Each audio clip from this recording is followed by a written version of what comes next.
Hey everyone, today we're going to be doing some at-home exercises that focuses on your upper body and your lower body. Your upper body is going to use a weight. In this case, we're going to be using a plate, but if you don't have that, then a dumbbell or any other type of weight works as well.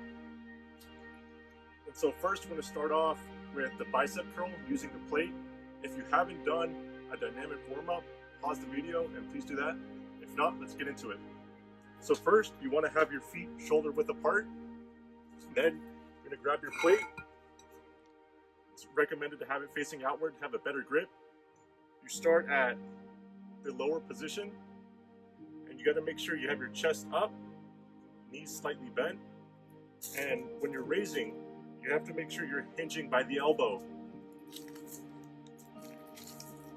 And you go all the way to the top, to the point where your forearm touches your bicep, and you keep going and then go down. So you got to make sure you don't use momentum and try and lift the weight, or else you'll hurt yourself. It's just nice and slow, steady form.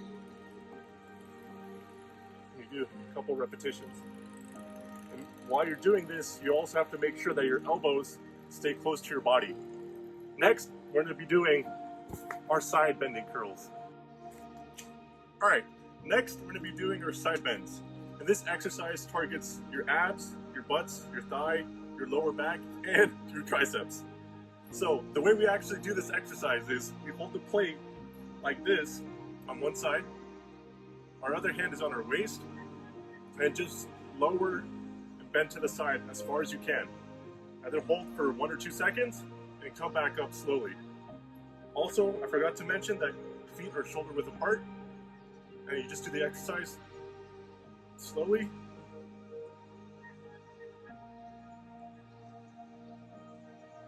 Make sure to not to shrug or to use momentum to actually do that exercise.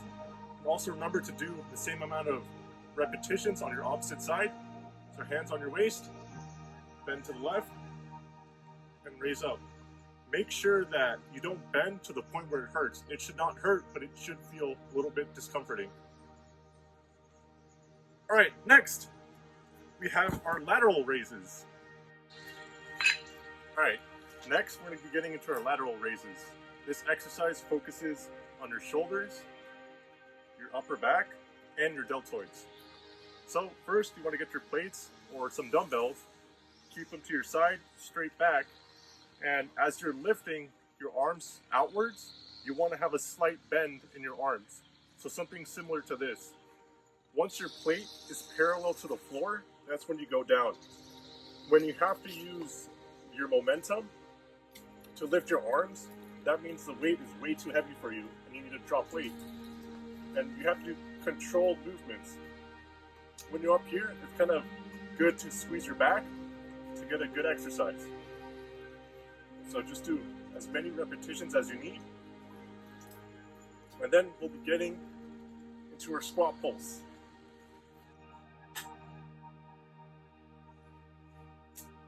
All right, people, time to get into our squat pulses.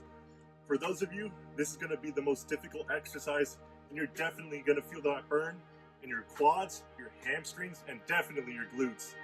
This is a definite glute and thigh builder. So first, we wanna start with our feet shoulder width apart, hands clasped in front of your chest, and then we squat down. One thing to notice is that my knees are behind my toes, and on top of that, I feel all the weight kind of on my heels. And once you do that, you oscillate by having your hip go downwards, and while I'm oscillating, as you can see, my back is still relatively straight. Do not hunch and do this, because you will definitely injure yourself. So like this, keep oscillating, nice and controlled slow motions. And for those of you that are beasts and think that this exercise is easy, let's ramp it up by adding weight. So I'm going to be adding a 10-pound weight. So again, feet shoulder width apart, plate close to your chest. Get into your squatting position. Keep that plate close, that way you can keep your center of balance. Oscillate back and forth. Definitely feel it in my thighs already. All Alright, we'll get into our next exercise, which is going to be our calf raises. And now, we want to exercise these bad boys. Alright, next we have our calf raises. So you want to grab yourself a plate or some type of wood or brick where you can elevate your toes off of. So if you zoom in closer, you'll notice that you want to place the tip of your toes on top of your plate. And you're essentially going to stand on your tippy toes by raising the heel of your foot. Hold for a second or two, and go down. Hold, and go down. And this is, you have to have pretty good balance to do this, but just slow, controlled movements. That way you don't hurt yourself. And that's what your calf raises are. It's going to work out your calves. Well, that's going to be all the exercises that you can do at home. If you haven't done a cool down, make sure to do that. Make sure to stretch out those muscles and protect yourself. See you guys next time.